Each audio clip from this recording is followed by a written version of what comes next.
Hello, and welcome to the Vicars Watch Dibley, the podcast where three priests link our stories to those of a Reverend Geraldine Granger, other TV vicars, and sometimes other media. I'm Kate. I'm Jenny. And I'm Ruthie. Yes, today we have decided to talk about the film The Life of Brian, which was a very controversial film when it came out because of its depictions of Christ. But was it really? And we talk about all that, the controversy that came with it, the challenges that come with it. But we also go quite deep to talk about our own theology and what's happening in Holy Week, and but also talk about some of our favourite moments from this film and the funniness that comes a part of it as well.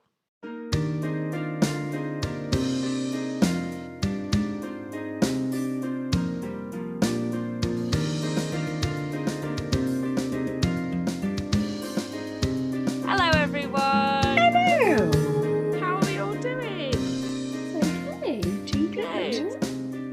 Yeah, I'm feeling a bit sleepy as well. It's a dozy day, isn't Dozy it? day. Dozy Makes for an day. interesting podcast. So, what have we been loving this week then, my lovely chickens? Kate, why don't you kick us off?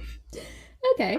On Monday, I did an assembly for the first time at a school I don't normally go into. I do them regularly at one school. This is the first time I've gone into this other school, and it went really well. I told a Bible story. We did Mary of Bethany anointing Jesus with perfume, and we sort of tied it into Mother's Day and talking about showing love, and tying it into Lent and Easter. And it was really, really nice, except it was first thing in the school day, so I had to be up early. Early. Oh. Early. Conscious. Yeah. I've just realised something else really exciting, of a really good thing that happened to me this week. I swapped churches with one of my deanery colleagues on Sunday, and I, for Sunday, was the vicar for the parish church which covers the hamlet of Dibley. Oh, So for one Sunday, that's cool. I was the vicar of Dibley. Hey! Very nice. That's awesome. Yeah, we need more of those times for sure. Yeah. That's hilarious. Yeah. Go on then, Jenny. Well, I think for me, the only thing that I could say is that my life at the moment in terms of friends, parishioners, is just full of newborn babies. Aww. Yesterday I had the great privilege of holding a 4-day-old baby, and I was like, oh my goodness. The week before I'd met my friend's little baby boy who was again about a week old, and there's just, it seems, I don't know what it is about spring, so many bursts of good news coming forward, people expecting and getting to cuddle their tiny little babies is lovely. So I've been loving the swell of new life that's blossoming around me at the moment. It's lovely to see. That's lovely. How about you, Roo? What's going on with you? Something that I've loved is we had a clear up day at church and did a big spring clean and got to do lots of organising and getting rid of things. It's like music from the 1970s that no one's sung since, and just going, yep, gone, see you later, and doing a bit tidy and organise things. That was really satisfying thing to do. So I love doing that. That's awesome. Marie Kondoing the church. Absolutely. Although I've heard it. since having children, Marie Kondo no longer Marie Kondos. Yeah, What? no, She had children when she keen Marie on it all. Kondoed, though. In terms of her Netflix show, she had, you saw like little clips of her and her babies, but has she given out then? Yeah. Oh, please, can you take that back? Because I strive to do the methodology which she has left behind. I don't want a reason to give up on yet another way of organising and tidying. She said something about you should only have like 4 books or 20 books or something in a house, and I'm like, that is total nonsense. Oh, well, that's obviously all of the books. impossible. All of the books. All of the books. All of the Share books. knowledge by Team osmosis. Stacey Solomon. I caught something of hers actually. What's her Sort your programme life called? out. Okay, yeah, I'm gonna have to watch that at some Great, point. watch it. Okay, let's review that next time. But not this Yeah. time. Kate, what are we doing today? So, for this week, we're doing something a little bit different. We are not reviewing a TV vicar or a film vicar or even a book vicar. as we were planning, we were trying to work out what people might be interested for us to talk about. And for this Easter episode, we thought we would talk about the controversial movie, The Life of Brian. Yeah. Juicy. It's juicy. Is it controversial? Is it not? We'll pass verdict during this episode. But at the time, it was released in 1979, and it was in the UK. 39 local authorities in the United Kingdom either imposed an outright ban or imposed an X certificate, which is 18 plus. There were protests outside of places that were screening it, and we'll get into some of the reasons for that when we get to it. But for a little bit of context, Ruthie, would you like to explain who Monty Python were? Yeah. So Monty Python are a comedy sketch group. Sadly, one of them has died now, but they were Graham Chapman, John Cleese, Terry Gilliam. Gilliam, it's how you say it, isn't it? Gilliam. Mm-hmm. Eric Idle, Terry Jones, and Michael Palin, and they did lots of kind of films and sketches and things like that. The Four Yorkshiremen sketch is a favourite of mine, and they've done lots of different things, and they deliberately push boundaries and poke fun at things that they're not supposed to poke fun at. In order to question stuff. So that the whole premise of The Life of Brian is that there are parallels that are drawn in it between Brian and Jesus Christ. And they have similar kind of origin stories for going into Marvel Cinematic Universe kind of stuff. They have, similar kind of upbringings in some ways, and they cross over at different points. And so it draws on a lot of the story of Jesus, and Brian quotes things that Jesus says in the Bible and that kind of thing.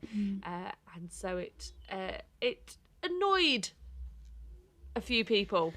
And I think it's probably just worth touching on some of the kind of characteristics of Monty Python's humour. Aside from pushing boundaries, they were kind of short sketch comedians to begin with Monty Python's Flying Circus. They mixed media. Terry Gilliam was an animator.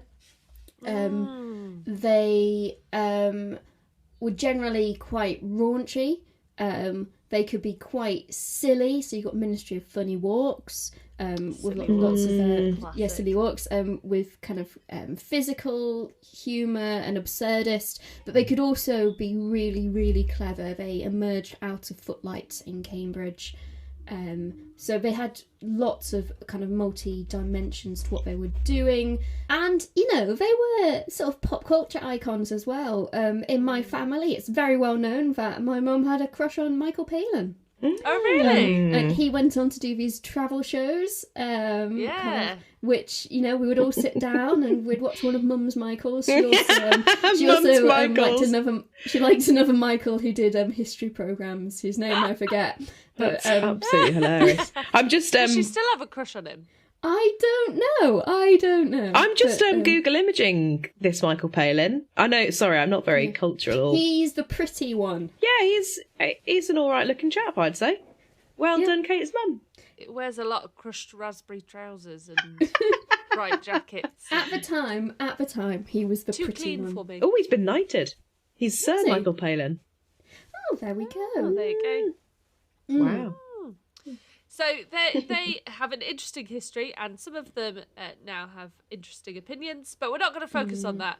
But we're going to talk about the film, The Life of Brian. And for all of us, we had all watched it before, but it's been a while since we had watched it. So how did we feel about watching it again? Yeah, well, for me, I remember watching it ages ago, like probably beginning of university year, which was, I don't know, going back to like 2009, so a long time ago, because it had been one of my close members of family, their favourite film. So I remember watching it. In fact, I actually own the DVD because I was like, oh, if they love it that much, I really want to see it, and was probably aware loosely of like the controversy. But when I came to watch it again this time, I found that I couldn't remember anything. There's one classic line, which I'm sure we'll come up to, like, he's not the Messiah, he's a very naughty boy. That's the only thing I could associate with the film. And I asked another member of my family, I was like, I've got to watch The Life of Brian, we're going to talk about the podcast, do you want to join me? And they were like, no.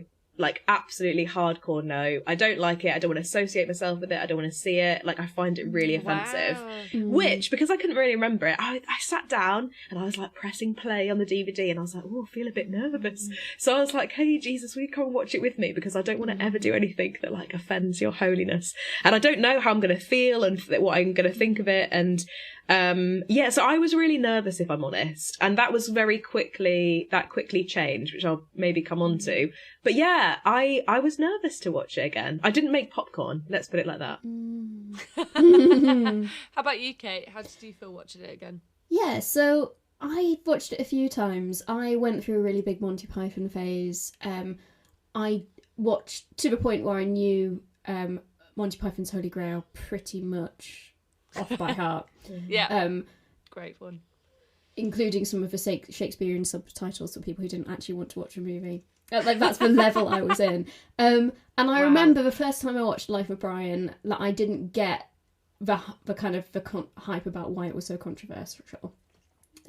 So I went in thinking, I know this movie pretty well. I don't need to watch it very closely, take close notes. I'm just rewatching it to refresh my mind. I've already got an idea of what my talking points are. When I rewatched it, I've realised that I don't like this movie anymore. And not for the reasons that made it controversial when it came out. And I think we'll get into that. I don't think it's aged well. I think it is thought-provoking and it makes me reflect on kind of religion and what I believe, but it's very hard to rewatch it with modern sensibilities. Interesting. What about you, Ivy? Yeah, I was the same watching it and going, thought, I know this movie quite well. And then it's when we do our job on this and actually dig into things and analyse it properly and going, like with the first scene and going, I'd forgotten about this. And it is, as Kate said, it's controversial now, not for the reasons why you think it would be controversial, but you look at it and go, bits of this has not aged well. But why was it initially controversial then, Kate? Yeah, so there were two major criticisms from religious groups at the time, and this is particularly from a Christian perspective, because Jewish groups were also protesting the movie. But the main Christian objections were firstly blasphemy, and this was why it was banned. That it was blaspheming against God, against Jesus. And I've actually got a quote from Terry Jones responding to this. He said this in 2011, "We always stated Brian wasn't blasphemous, but heretical. It wasn't about what Christ was saying, but about the people who followed him, the ones who for the next 2,000 years would torture and kill each other because they couldn't agree on what he was saying about peace and love." And my understanding is for the Pythons, that was a really key distinction, or at least for some of them. I think they disagree between themselves. The distinction between blasphemy and heresy, that for them, it wasn't about Jesus or saying anything about Jesus himself, but it was about saying something about the institution and the doctrine of the church as an institution. Because Brian isn't Jesus. Because Jesus appears in this film. You know, they are two separate characters. And, just with similar stories in some ways. Did you find it blasphemous? No, I didn't find it blasphemous. There's bits where you just go, that's a bit close to the bone. But it's... I don't think I found it blasphemous. What about you, Jen? Well, I wanted to I know what blasphemy is, but I just wanted to really closely look at the definition because, the action or offence of speaking sacrilegiously about God or sacred things or profane talk. Yeah, I think it probably does come under that category for me. But I think that when you were saying with that quote, Kate, I was like, I really resonate with that and I can really see them doing that. So, yes, I think it is very controversial. Yes, I think it's actually quite an important film. And yes, I think it probably does fall under the category of having, like, kind of blasphemous scenes. But I wonder if, and this may be controversial, actually the kind of how and why we think or like revolt against it, if you will, is actually a real significant challenge to how we follow Jesus. Does that make sense? Sorry, that felt really wordy. No, I think it does. I think it's, in some respects, it's helpful to be agitated. Yes, exactly. And I think that's something we'll reflect on a bit later in the podcast. Yeah, definitely. So the second major criticism of this movie was particularly that it made light of the crucifixion itself. And that it was seen as a jolly old time. Having lots of fun on the cross. And it doesn't portray the immense horror of crucifixion. In the way that other more accurate passion movies might try to convey. And again, I've got another quote from Terry Jones responding to this, which is actually a very thought-provoking quote, and I'd love to hear both of your opinions on. He says, "Any religion that makes a form of torture into an icon that they worship seems to be a pretty sick sort of religion, honestly." Well, obviously I'm going to disagree because it's my religion, lol. But I don't think it's the cross that we worship. It's not the brutal weapon that we worship. It's who's on it and why and what that means for us. That's like, you know, fall to your knees in awe and in like fear and trembling. That's the part that, well, that's the thing that comes to mind really. And I think, I think that's fair enough to think, but I think when you actually, dig a bit deeper into what Christianity celebrates, it's not the weapon itself, it's not the cross itself, it's who was on the cross, what they were doing, and what it means. And I think this maybe comes back into the topic of blasphemy, because it's like the cross, people dying can never be funny, or it shouldn't be. Cutting off a head. We're going to come on to maybe looking at a scene where there's stoning. Like these things, like people suffering, that shouldn't ever be funny. And so for it to be framed in a light-hearted way, it does feel, potentially like problematic. But then again, this comedy is one which agitates and provokes. And it's like, well, how do we respond to that and why? But what is too serious to be put on display as comedy? Because this film attacks everything in a way. And like the things that we hold dear. Sorry, I don't want to skip ahead. I know we're going to come into this. But is there anything that we, is too serious or too sad really for us to poke fun at? And I think probably yes. I think the cross is one of those things. That's one of the things that are kind of big conversations at the moment, isn't it, in kind of comedy, where woke culture is cancelling comedy, and that's one of the things that John Cleese has been unhappy about, and comedians have talked about, they can't make jokes about this anymore because people are finding it offensive, and actually part of the role of comedy is to be offensive and to challenge people, and I get bits of it. And I understand kind of both sides in it. I think there are things that we need to poke fun at, and I get cross with Christians who can't poke fun at themselves and their religion and that kind of thing, and take it, so seriously, because some of the stuff we believe does sound ridiculous, and that's why it's worth exploring. Yeah, it's worth exactly. knowing more about. So the running joke in this of crucifixion and it could be worse, I could get stabbed is sometimes funny, and other times you're just like, you don't really get how crucifixion works. It's horrific. And I think that's, for me, that's what annoys me. It's not that I feel they're making light of the crucifixion of how Jesus died, and some people say, well, the Pythons are saying that crucifixion wasn't unique to Jesus, and I think I get that criticism of sometimes Christians make it out that the nature of Jesus' execution was so unique to him, and it's not. And I think that's a point. No. The point is that he was crucified alongside other people. And that actually it is a long, torturous death involving physical torture, starvation, mental torture, exposure to the elements, to exposure to people, and very humiliating. And I think for me, in Christianity, it's not that we are worshipping the cross. We are meant to be horrified by what happens on the cross. We worship what happens afterwards, that he rises from the dead. And we, for me, my approach to the cross is really, really formed by, there's an Anglo-Saxon poem called The Dream of the Rood.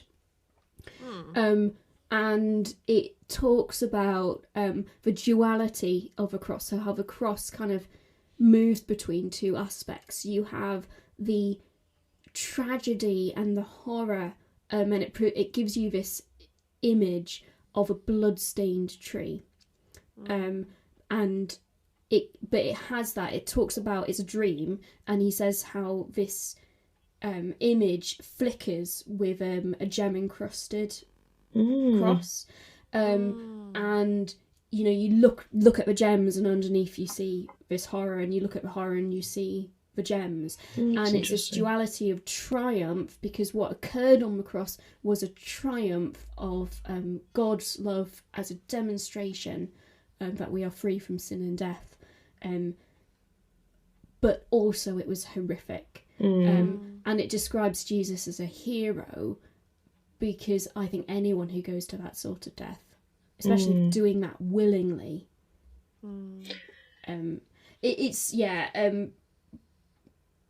do we worship the cross? I think we adore it, but not in the way that potentially the Pythons had in their heads. Yeah, I think it comes back to the who of this again, doesn't it? We know that the cross was, a weapon of torture and death for many, but it's why he was there, and it's who he was that's the thing of why, that's what makes it so awful, is that, like, he didn't deserve it. There was nothing about his manner or way that meant that he should have been there, and yet, he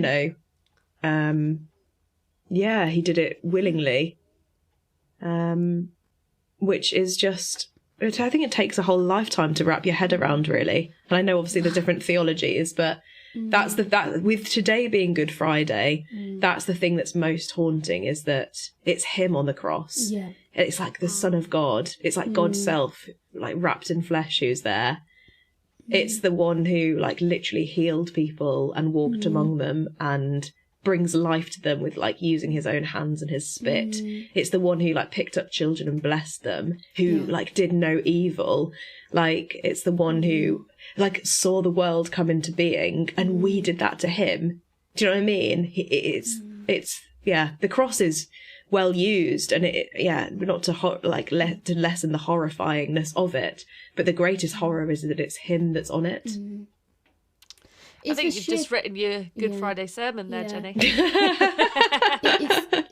It's the sheer tangibility of Christ in that moment. As you said, it's the very human. When we talk about Jesus healing people's sight by mixing mud and spit together and then placing it in the eyes, it's that tangibility of God which is so often easy to lose grasp of, because I think particularly the cross is needed, whatever you believe happened on the cross, as a balance to the resurrection, because it helps us remember how touchable and physical Christ is and was. Was a resurrected Jesus sort of comes and goes in the narrative and is touched by his disciples, but it's not the same. We're getting deep into theology here, aren't we? I don't know where to go from here. We could continue talking about the crucifixion, but I think it also, the other thing I think, the last thing on this I think, is that it's not only the horror of the crucifixion, it's also the crapness of humanity. That's what's constantly reflected, and I think this comes up in the film time and time again, and I know that's kind of the, where we're heading. But it would be interesting to think of what was it like when it first came out, and like at the time, how did people respond? And yeah, I wish we could have... Actually, I preempted you here, Jenny. None of us, let's be honest, none of us were born or even a glint in our parents' eyes when this film was released. When was that again, sorry? We're all 90s babies. This was a 1979 movie. Okay, wow. So, I went to someone who was alive. My dad... It's time for Bishop Dad. It's time for Bishop Dad. I gave my dad a call. My dad, this was released a year before my dad was ordained as a deacon, so he was in theological college while this film was released. And I thought that would be really to get the pulse of what people were actually thinking, considering he was in age demographic for target audience. He is a peer with the Pythons. As I said, my mum had a crush on Michael Palin.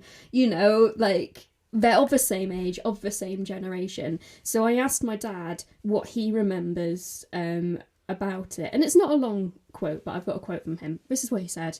And it's very, if you know my dad, this is very much his language. The film raised a rumpus in conservative circles, but I don't remember it being a big worry at the theological college I was at then.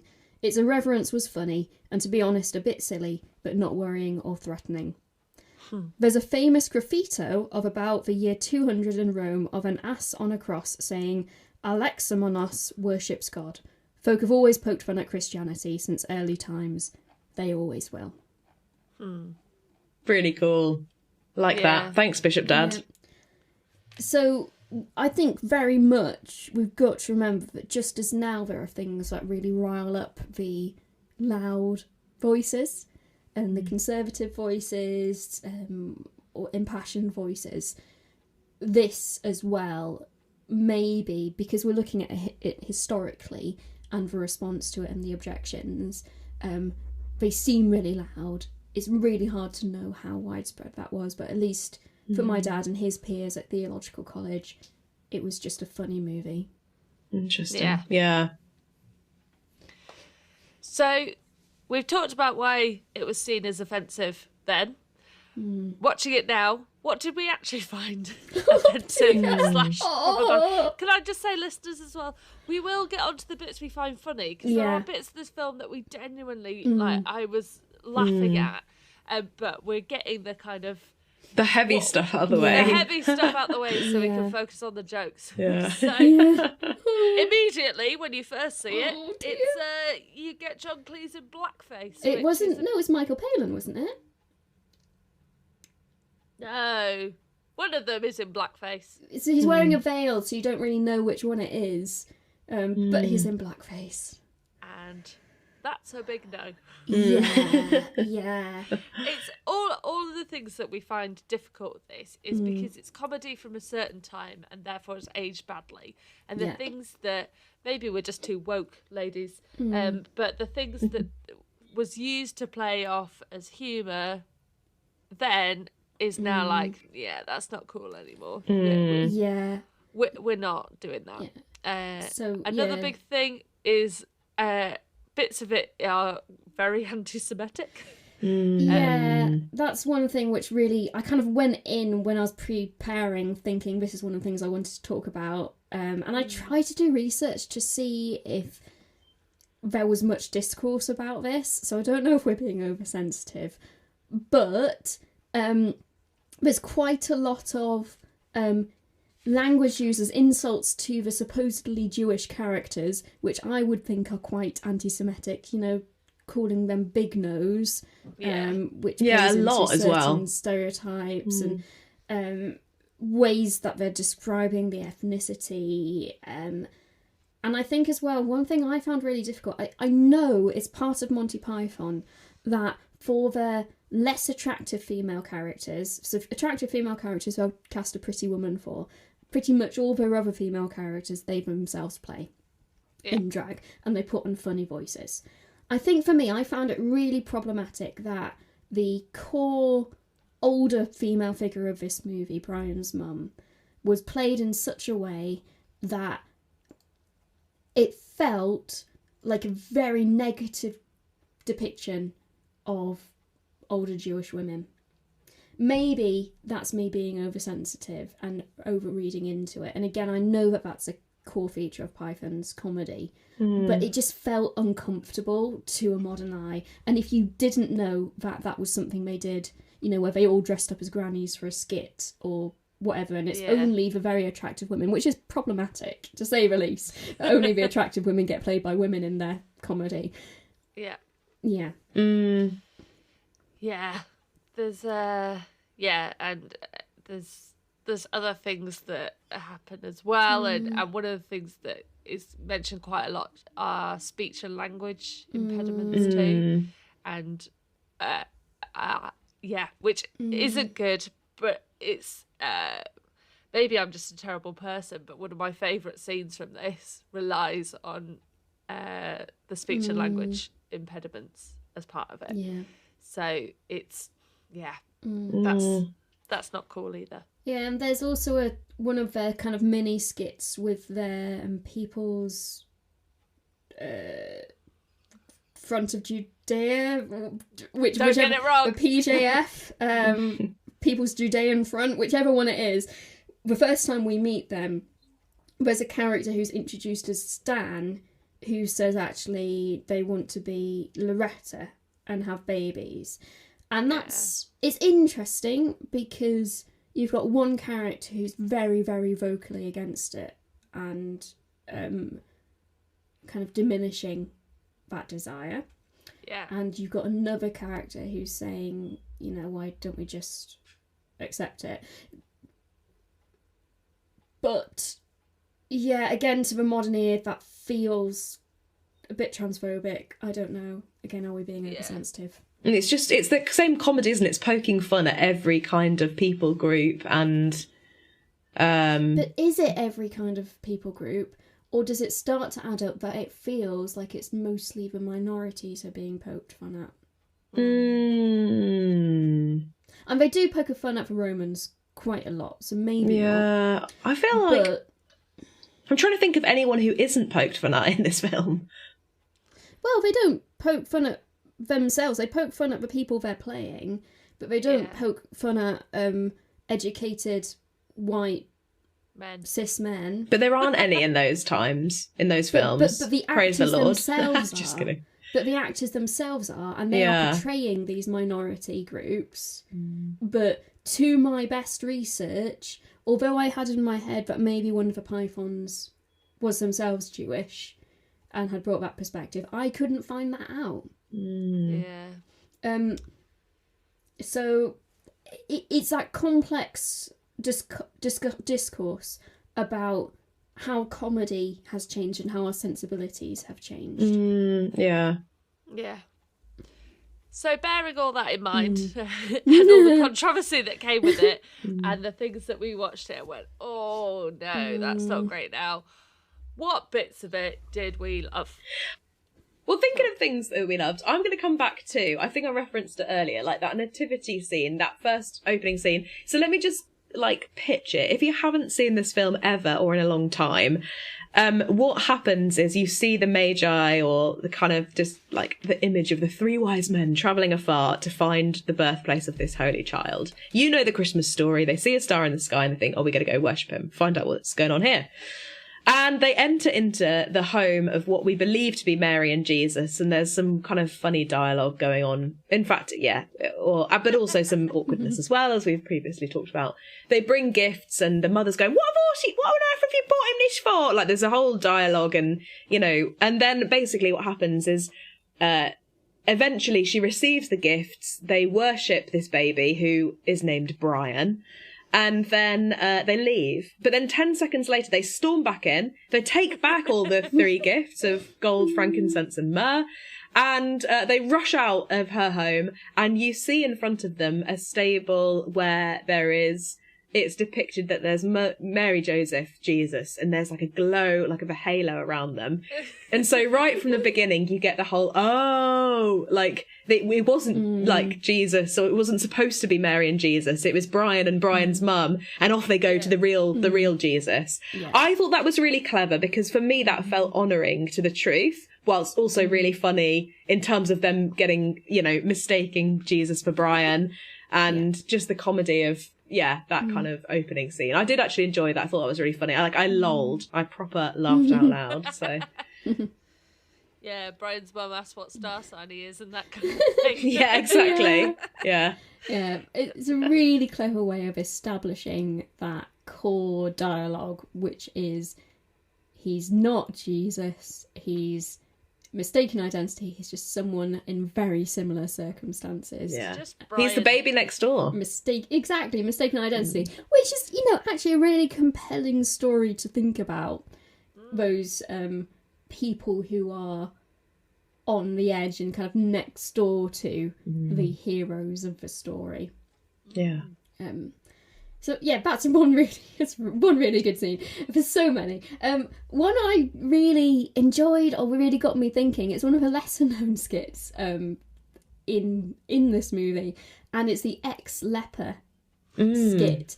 And so Brian and his mum are entering into their town through the archway, and there's all these people begging for alms. That's ALMS. Yeah, I was going to say, yeah. Not arms.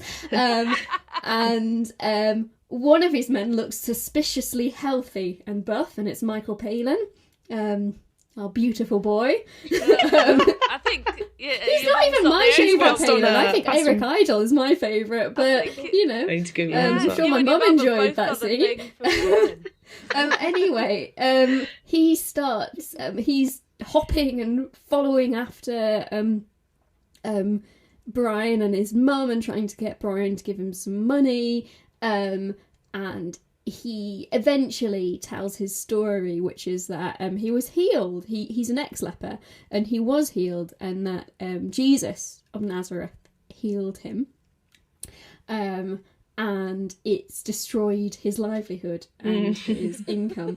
And I find this really funny, because it's one of those things in disability theology which you do think about, kind of consent for healing, but also sometimes I do think about how Jesus kind of ruins your life for the better.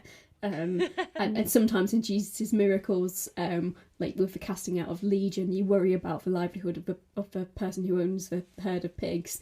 But one of the things that is really thought-provoking and thinking about, that we can think about, and when you think about disability theology, is quite often Jesus does ask the people he heals what they want.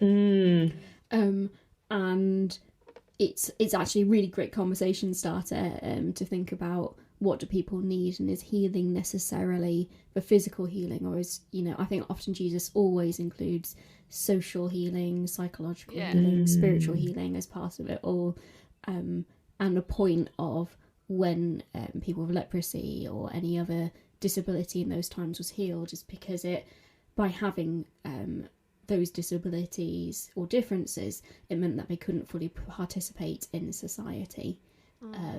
And that by being healed, they were reaccepted into society. So yeah, that's a scene I really quite like. And I just like his silly little leaping and jumping, which is such a geeky reference to how after Jesus heals someone with leprosy, he gets up and he's leaping around. Do you think Jesus is, and to quote the leper that was healed, a bloody do-gooder? Yes! You said you thought Jesus would laugh at that. I did, actually. When I was sitting out down to watch, I thought he might chuckle, but I could be wrong. Well, this is a huge digression. It reminds me of, and maybe this is something we should talk about, but it was a Mary Magdalene movie. What? What's that? Yeah, we'll need to... let's watch that one. But anyway, the depiction of Jesus' healing in that is one of the best depictions and most thought-provoking, deep ones, because it shows it as almost being painful for Jesus, like he is taking that person's pain into himself. Wow. Oh, I'm really fascinated by that. Yeah, Mary Magdalene, that's also another controversial. Right, let's add that to the list for sure. To the list. Yeah. Good. I've got to talk about the "What have the Romans ever done for us?" speech, which is just brilliant, and it's the People's Front of Judea who want to be free from the oppression of the Romans, and they're saying, "What have the Romans ever done for us?" And then they say, "Sanitation." Yes, well, sanitation, irrigation, medicine, education, wine. Yeah, well, that goes without saying, but. Yeah. And, peace. It reminds me as well. Did you ever see the skit that they did with when the Brexit vote came up about what have the European Union ever done for us? And that's interesting. I didn't see that. The EU did. Maybe that's a controversial thing to talk about, but hey, it's a controversial episode. It is. We've got to get a controversial out. I always love that scene. It always makes me laugh. That's really cool. It's funny, but it does make me wonder, considering that they redid it for the European Union, are they actually siding with the Romans in this narrative? Are they siding with the oppressor? Yeah, it's not. It's just funny. It's I think what we need to remember with Monty Python is they are sketch comedians, and I think you see this when you remember this movie, you remember the sketches. You don't necessarily remember the whole narrative. That's true. It's individual scenes that they do tie together, but you can say this particular bit and it stands on its own. True. And actually in the on the DVD for the chapters of the movie, of the DVD, it's very much like each scene has a sketch name. That's interesting. That makes sense. Maybe we'll share a picture of that. Yeah. One of the scenes. Something else we loved. Well, I was going to say one of the scenes that I loved, not because it was hilarious and funny, but because it was just like, oh man, that says so much and it's so true, is when it comes to the scene where there's the Sermon on the Mount. And Jesus is talking and it kind of pans out. You see large crowds. He's like a little bit higher. Large crowds gathered. They're listening to him. And then we hear this big argument going on, and someone starts to pick a fight with one another, and they can't hear quite what Jesus is saying. They're mishearing him. I think someone knows the quote from that. Blessed are the cheesemakers. Yeah. What did he say? Blessed are the cheesemakers. And then someone else, they say it's not just the cheesemakers though. It's all dairy producers, and they're having this debate, and then they start to fight, and then there's a physical fight, and all of this stuff just happens from a couple of little comments or mishearings. And although it's not particularly, it is that bit's funny, but the whole scene isn't funny because they start to fight. There's a lot of they're calling each other big nose, and there's that anti-Semitism vibe which we mentioned feeling uncomfortable about. It's really good because I think that's one of the scenes where you can really see what Monty Python troupe are trying to get across. And for me, I'm like, oh, it's so good because it just shows, again, coming back to this kind of thing, the crapness of humanity and our constant ability to mishear, to pick fights, to be rude, to not listen, to just randomly use physical force, trolls me to be in the presence of God, to be in that place, to literally be hearing the Sermon on the Mount, which I know they didn't know then would be such a big deal, but I was literally preaching on that this morning, thinking about it. Matthew 5, and they just start to pick a fight, and and it winds me up. It's so good because it's just the crapness of humanity. We need Jesus so much, and that is a glorious thing. Well, it's such a demonstration. Jesus is literally saying, blessed are the peacemakers, and they're picking a fight in the crowd. And it's escalating the more he's speaking about peace and love and hope.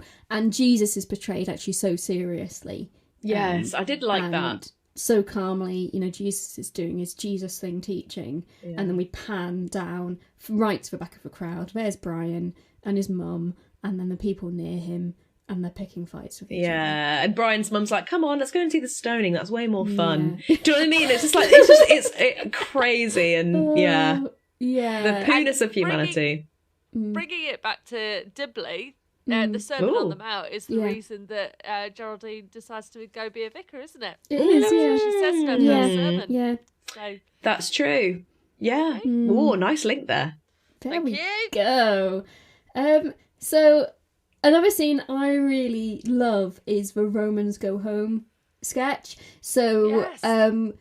Brian has been challenged with proving how much he hates Romans by doing A lot. by doing graffiti, doing some vandalism. So he gets his red paint in the middle of the night and he starts to write in Latin, Romans go home. And along comes a centurion and says, "What are you doing?" And then starts correcting his Latin. So Brian writes Romanus eunt domus, and it's eventually beaten out of him, like public. What I imagine, I've never been to public school, but I imagine that for them, this is them recalling how they were taught Latin at school. Eventually to Romani ite donum or domum. I couldn't hear it clearly. And he's challenged with then writing it like lines all over. Yeah, Yeah. 100 times before morning. Yeah. Yeah. And then he does it, and the supervising centurions walk off, and then new ones come along and chase him to punish him. So it's so clever. Yeah. It's so clever. Conjugate the verb. Yeah. And I think even if you don't get language learning and like how intense learning grammar by rote can be, it's still kind of funny in that sense of this Roman's correcting his grammar. Yeah, you're instead of expecting something arresting him. totally different, aren't you? Yeah. It's not what Yeah. he's writing, it's that he's written it wrong. Yeah, yeah. Yeah. Yeah. Yeah. Oh. Very good. Mm. Yeah, and the reason that he's doing this is because he wants to join the People's Front of Judea, and the People's Front of Judea are one of my favourite bits of it. So the People's Front of Judea are this group, and they are very different to other groups. And when asked if they're the Judean People's Front, they say "F off." No, we're the People's Front of Judea. Or the People's Popular Front of Judea. Yeah. Whatever happened to them and all this kind of stuff, and they yell splitters at others. Yeah. And it makes me laugh, and because they have these big meetings to decide what to do and never actually get around to do it. And as I was watching it this time, I was like, oh, it's a bit like a PCC. A bad PCC meeting where they're having to second all these notes. And yeah, I was taken back to Dibley and their parish council meetings, and there's one bit where they're talking about now's the time for action, and we've got to do things. Yeah, all this talking about it's wasting your time. And then a character called Judith runs in and says they got Brian, and we've got to go now. And so they go right and start debating it and taking notes and deciding all this different thing. And the People's Front of Judea as a group are just very funny. Yeah. And would you say that kind of in the British canon of comedy, there is a fascination with ineffective bureaucracy? Because Yes. I also think about like Douglas Adams and Hitchhiker's Guide to the Galaxy and the Vogons, who are a whole race of aliens dedicated to ineffective, over-the-top bureaucracy. And like the joke of how like even to save their mum from a monster, they'd have to get permission signed in triplicate and then buried for 6 months or something ridiculous. I think it's interesting, like pointing out that link between Dibley and the that bureaucracy. Why do we as the English find bureaucracy? Yeah. I love that. Yeah. It's a good one. Yeah, brilliant. You teased it earlier, Jenny. What's another scene you love? Well, it's another scene I love, which I want to talk about because, like I said, there are, like, I just don't think that violence or people dying should ever be, it's not, you can't make it funny. So I talked about the cross. Yeah, I suppose. Maybe it's me being a hypocrite. So something like the cross, being stoned, being murdered is not funny. So there is this scene where Brian and his mum decide that they want to go to the stoning instead of listening to the Sermon on the Mount. And as they go, they're offered to, buy some stones. You know, oh, you don't want just any old stones to stone somebody. You want to get these like smooth ones. And I was like, oh, but then the way that she buys the stones is kind of funny. What I loved is that kind of there's the expectation that women are second-class citizens, perhaps. They're not allowed to go to the stoning, so they all have to buy these fake beards in order to be present. And I think there was something really feminist and really like, about how there wasn't any men there, or the men, there was one man who was being charged with what was it, like was it heresy? Yes. Or blasphemy. It was blasphemy. So that's an interesting play, I suppose, isn't it? Yeah. Like, he was being charged with blasphemy. The priest was there, and a couple of Romans overseeing it. And basically, stones just end up getting lobbed everywhere because everyone ends up saying the name of God. And, but really, what I loved is that it's a crowd full of women, and they all have to constantly deny. He said it. Exactly, they're having to change their voices, making sure their fake beards don't slip. But it's like they are at the height of, and now not ideal in terms of like being judgmental, but like, I don't know, I just thought that it was clever in a way that they weren't supposed to be there, but it was a whole crowd of women. And they're just trying to cover up the fact that they are female, and was, you know, just as capable of, I don't know, commanding justice and putting people on trial. Just, But then I think also you've got, not to over-intellectualise, but something almost Shakespearean about how you've got men dressed as women dressed as men. Trying to hide the fact that they're women when really they're played by men. And there's something, you know, so 12th Night, so it's so into over-intellectualising it. But there's that element to it, which is just... sorry, I thought we'd started. But also like the interpretation of what is blasphemy. For in this scene, it's saying the name of God, and the fact that this movie was sort of sent up for blasphemy, really fascinating. But also it calls back to the witch scene in Holy Grail. She's a witch, burn her! They put this nose on me. She turned me into a newt. I got better. But for me, unfortunately, this is sub-part of that. Yeah. Burn the witch scene from Holy Grail. There's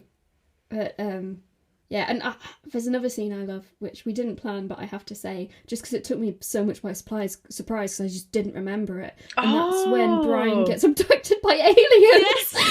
Yes. That's so random. What? There's aliens in this movie? It's what, and he's like, so they do say, "You lucky beep," don't they, to him when he gets out? I mean, are they suggesting that angels are actually aliens? Is that what they're suggesting? I think they just took an absolute swerve there. Well, 1970s. I reckon someone said, "I dare you to put space in this. I dare you to try and get aliens into the story of Brian around the time of Jesus." He gets saved, doesn't he? He's being chased by the Romans. He jumps off a building and a spaceship catches him. They seem to go into space, but there's a battle going on, or something spontaneously combusts, and he crashes back down to Earth in a place that, it's such a dramatic way of Brian basically being saved from jumping off a building. And then he just continues running. He just continues running, and he gets to one of my favourite scenes actually. And this was when so he runs past a whole lot of people, prophets, plying their wares, as it were, and then he eventually, after some various things happen, but he eventually then decides to disguise himself as a prophet. So he gets up and he just starts talking, and he just starts bullshitting his way through being a prophet, saying things like that he's clearly kind of half heard from a Sermon on a Mount, or from kind of things that people have been saying. So there's this brilliant send-up of consider the lilies of the field, consider the birds, which he doesn't fully understand what he's saying, and his audience don't fully understand what he's saying. What's he got against the birds? He's saying the birds are scroungers. What do you mean you don't like the birds? Yeah. Beautiful. And for me, one of the reasons I love it, aside from it just being really funny, is just how much it again highlights the difference between Brian and Jesus. Yeah. Like the fact that Jesus knew what he was talking about, and you don't have to like be studied and intellectual to speak the truth. But Jesus like was a teacher, and he had spent years studying God's word and years reflecting on it. This wasn't just stuff he was spouting off the top of his head. And anything he said was like, even if it seemed weird and incomprehensible, there was a lot to reflect on, and he didn't back down. Like, he didn't say, oh yeah, no, maybe not lilies. How about birds? Yeah. Yeah. True. Should we have one more favourite scene each? Oh, Okay. yeah. Yeah. I've got to talk about Biggest Dickus. No, you referred to this earlier. I don't think the speech impediment makes Biggest Dickus the thing. It's more the name, isn't it? No, How do you the name interpret is it? funny, but the whole, because that's Pilate, isn't it? Yeah. And Pilate has a speech impediment and struggles to say things where he says, "Woe him to the floor, waffly," and all this kind of stuff. Wobbit for wobber! Yeah. And it's played off later on when Biggest Dickus turns up. Does make an appearance. Brian's He dad. does. No, it's Naughtius Maximus is Nautius yeah. Maximus. Is But we're not Brian's sure dad. if he exists or not, because I thought he doesn't No. exist, does he? It's Alright. the centurion finds it funny, because Nautius Maximus, because he's like, well, it's a made up name, like Sillius Sodus or Yeah. Biggest Dickus, and Pilate's like, well, I've got a mate called Biggest Dickus. But we do see him later on, and there's the bit where they're gonna release a prisoner.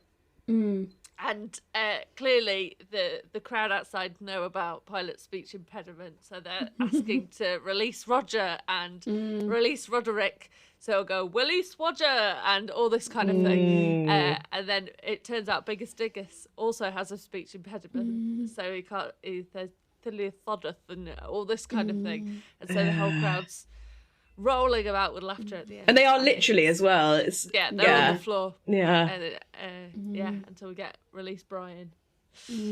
But Biggest Dickus and all that kind of scene is very funny. Yeah. How about you, Jenny? The last thing from me, which I thought was hilarious, and I don't even really know why, is there are occasional subtitles in the film, and there was one that just said, it came up and it was like, about tea time, ... And I just thought that was, I don't know why, I can't even really tell you why, I just thought that was absolutely hilarious, and it made me again, lol. It's the silliness, isn't it? Yeah. Yeah. The absurdity. That's probably it, yeah. And go on then, Kate. All right. Finishes off. There's the film so finishes many, off. and there's one I know we haven't talked about, but we will talk about it later. So there's one really obvious one we haven't mentioned. Don't worry, it will come up. But for one, I want to finish with is always look on the bright side of life. As much as we've talked about how much this movie just like makes light of the crucifixion, I love this ending. I love it. It's so classic. It's so classic. And Hold it's on, wait. Is this the cross scene you mean? Yeah. Yeah. Yeah, my song. You do love it? Yeah. I like the song. Oh. I don't like all the talk beforehand, but it's actually the song. And the reason is this. Because, for me, it speaks to the Christian hope of resurrection. And I know that this wasn't their intention. I know this was not the Python's intention. Interesting way of thinking of it. But for me, it talks to the hope that will follow the crucifixion. And I find it an emotional song. And it's people trying to cling on to hope as they are facing death. Whoa. And again, I know this was not what Eric Idle was thinking about when he was writing it. I know that it is not like anything that they intended, but for me, I do love this little song and the way that it finishes, because it's a really good way of summing up what the whole movie is don't take things too seriously. Yeah. That's what they're saying at the end. But for me, it's also about the Christian hope of resurrection and new life that will follow the crucifixion. Wow, and that's death. a really good, challenging way to look at it. Yeah. Yeah. It's also just a nice song to sing. Yeah. And this whole thing that we've talked about with it being challenging and the was looking at this and going, we feel uncomfortable about this. And there's some bits that as a Christian I watch and go, like where they're following Brian and after he's pretended to be a prophet in order to not be arrested, and they take the gourd and say it's holy and then do the shoe, and there's bits of that I'm just like, you're taking the rip out of followers to say that they just are spouting nonsense and just aren't thinking about this and that kind of thing. And I find that challenging, and I think that's challenging in a good way to say, actually, that's not how I see faith. It's not, we've just picked up a magic gourd and gone, yep, we'll follow Jesus. Yeah, what do the rest of us think about? Yeah, I think it forces us to confront ourselves with the historical Jesus and then ask, is he God? What makes Jesus different from Brian? What makes Jesus worth following? What makes this worth believing?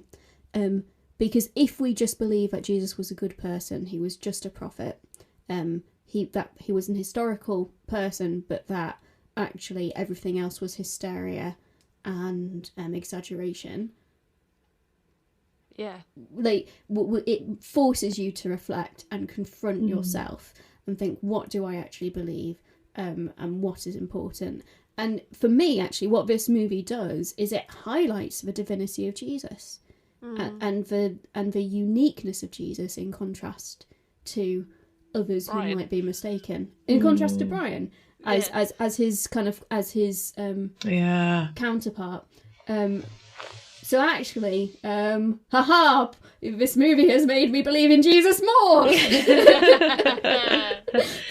You're right. I guess it does a kind of thing. It was only Jesus that could do what Jesus did. Yeah. Like if you try and imagine Brian fulfilling it, or any one of us, and again, this comes back to the crapness of humanity thing. We're all so like selfish and like stubborn. I'm sorry, I'm feeling very Lenten today, but like I think I might have said before, like it's so good to claim our nature of being like blind and foolish and led by like so easily by stuff that's shiny or distracts us, and planning instead of just like living in where like how and where God calls us to, like you know, to come back to one of your favorite scenes, living as if we trusted that God will provide for us, like he cares for the birds or clothe the lilies. Like I think that is a something that's challenging.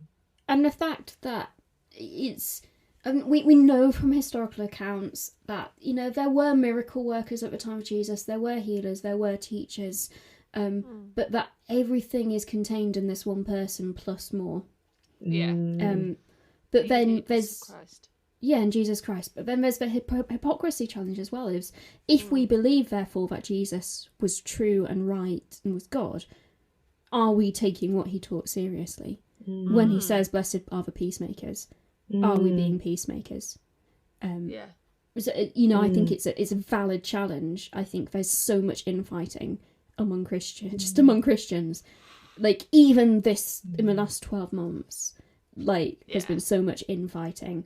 And nasty fighting as well. I know, and that's the horror. Like Jesus said that his followers would be known because of their love for one another. Like that's the command: love one another and like be known for this. And this film does highlight again, it's the crapness of humanity and our inability to do the hardest, but the only thing that we're called to do: to love God, to love your neighbour. And like that's the calling, really. It's a high bar because it's hard. The cost of discipleship is hard. Like it's a high standard that we're called to because it doesn't come naturally to us always. But that's discipleship. That's why we have our life, really, I think. Well, lots of other reasons as well, but so I think something else this film really catches, actually, and again, I'm not sure if they knew about this, whether it was intentional, but that at the time there was a great hunger for the Messiah to come. People were expecting the Messiah. You know, there's groups like the Zealots, who we believe James and John were part of that group, the Sons of Thunder, who were expecting a liberator, a military leader, to come and overthrow the Romans and set the people of Israel free. And there was lots of talk about this person coming. We're recording this just after the third Sunday of Lent, and the gospel was the woman at the well in Samaria, and she talks about knowing that the Messiah will come and teach them the truth. So it's something which it feels like Life of Brian taps into that and just approaches it from a different perspective of, so if people were expecting a Messiah and might have been jumping on anyone who came along. Yeah. What is that story? But the thing is, Jesus wasn't what they were expecting. Jesus wasn't this military leader come to overthrow the Romans, joining some resistance group.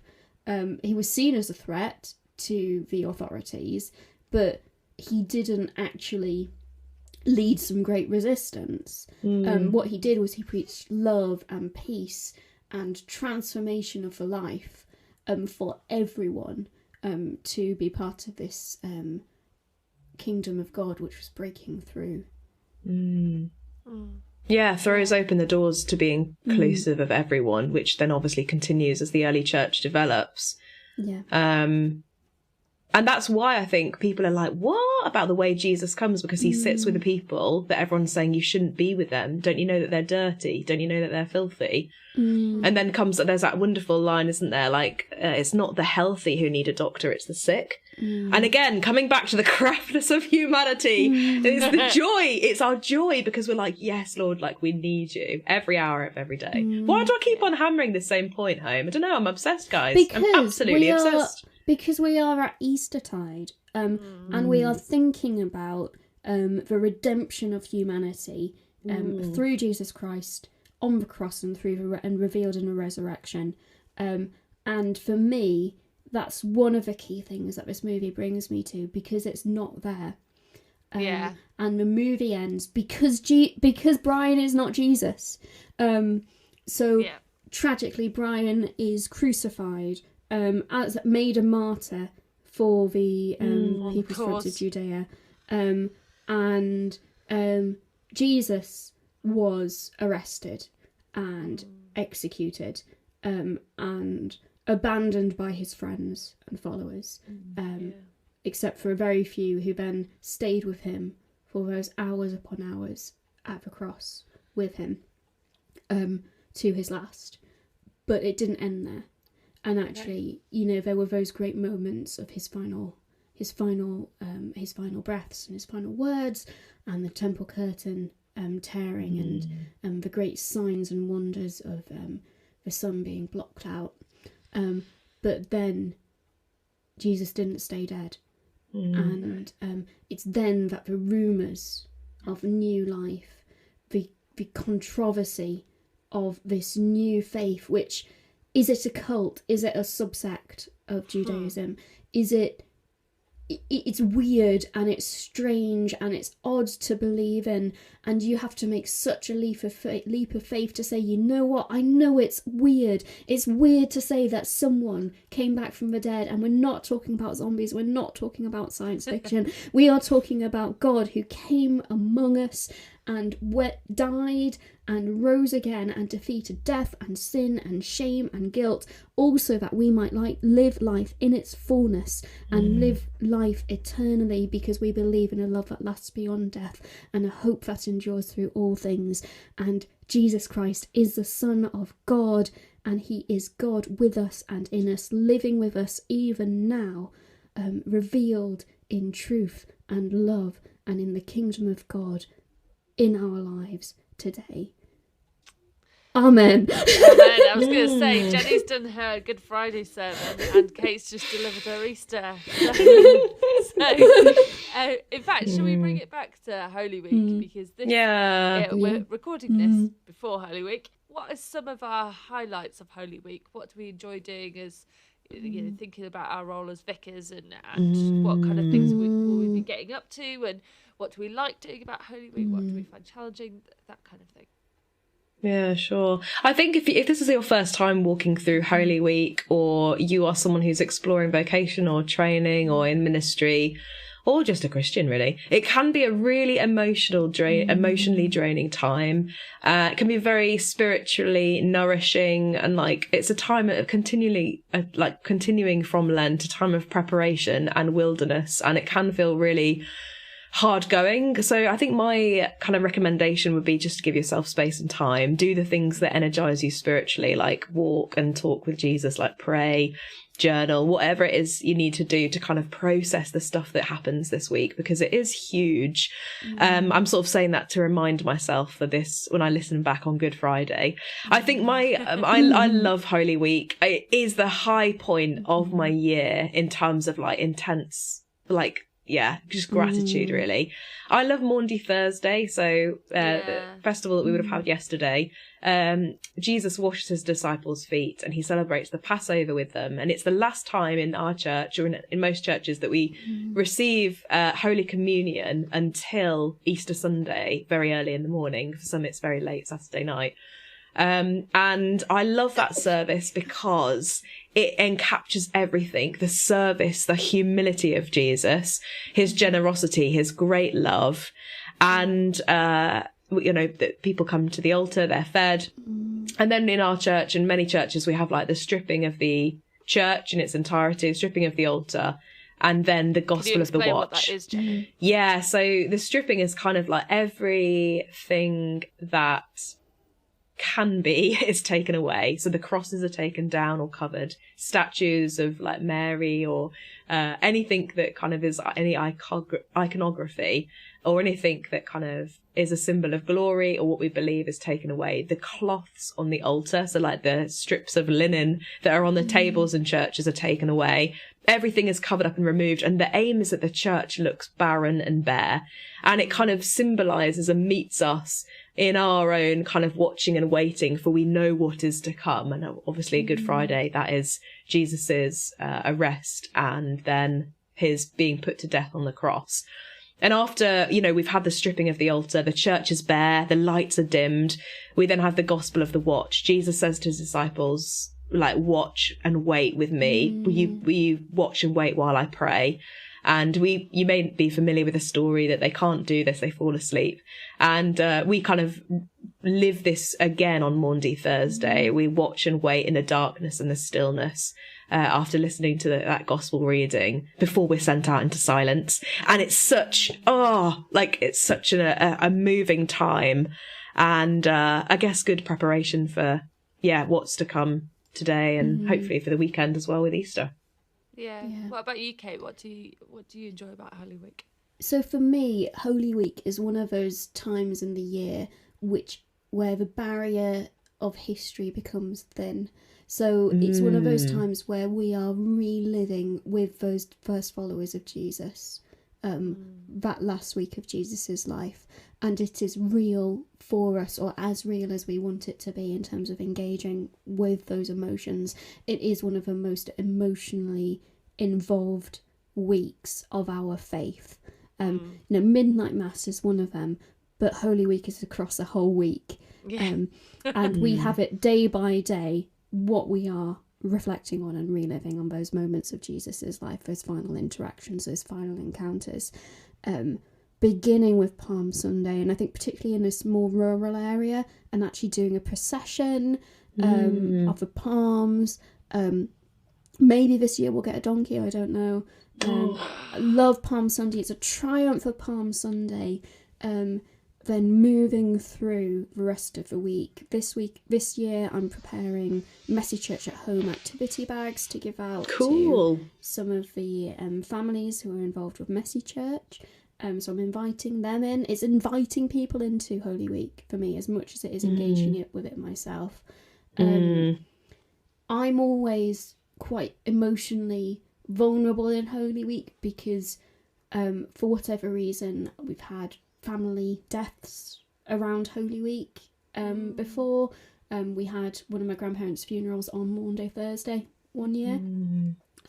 So for me, there is something very tangible about the duality of life and death and hope for resurrection.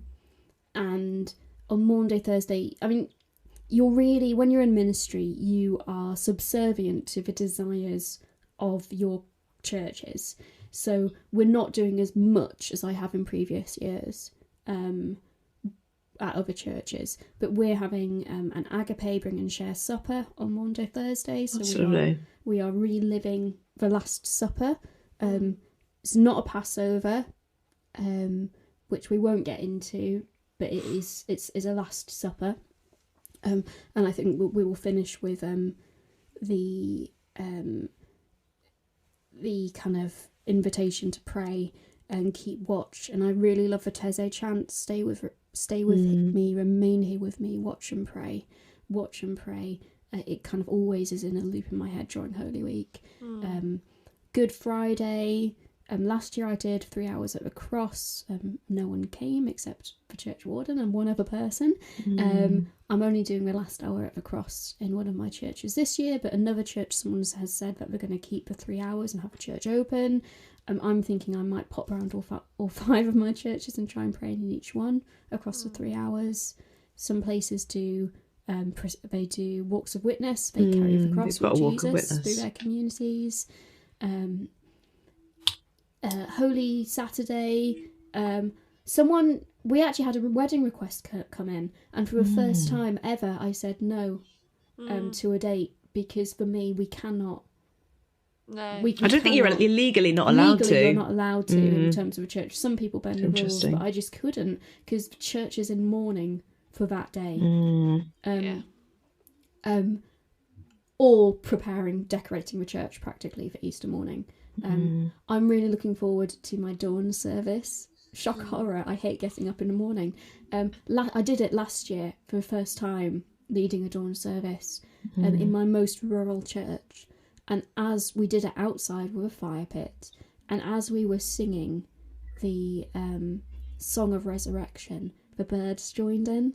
Oh, that's beautiful. And the sun rose in perfect timing with us doing the service. And it was wonderful. And then Easter morning is lovely, and flinging water at people, like, to remind them of their baptism.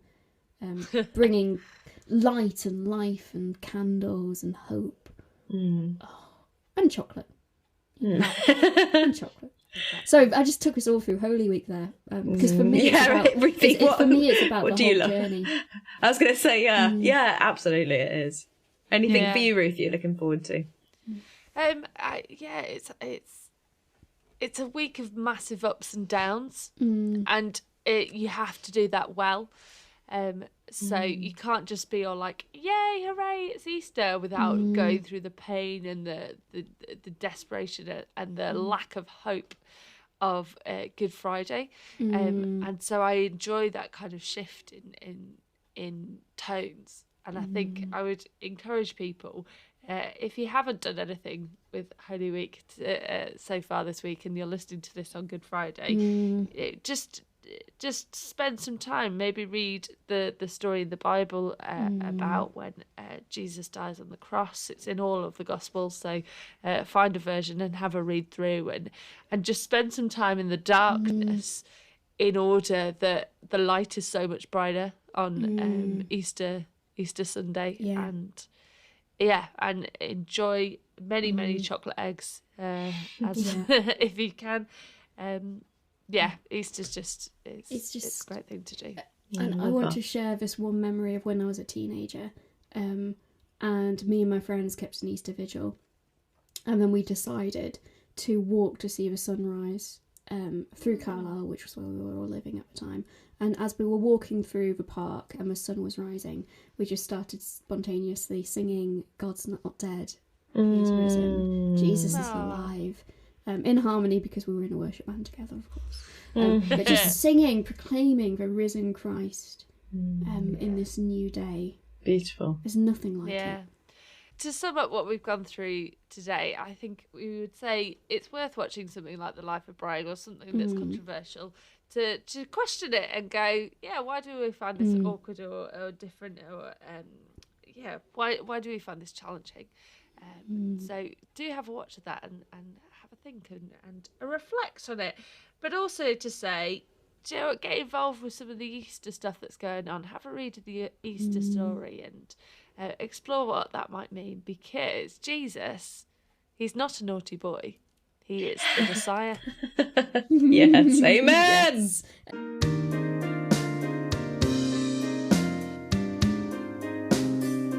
We hope you've enjoyed this episode of the Vicars Watch Dibley. Thank you to Toby for editing our ramblings. Any views expressed in this podcast are our own and don't necessarily represent those of the Church of England or any other organisations with which we are affiliated. And as always, bless you for listening. Here is an Easter joke for you all. Mm. What do rabbits say before they eat? Let us pray. Oh, cute. Hoppity hop. Lovely. Hoppity hop, pop, pop.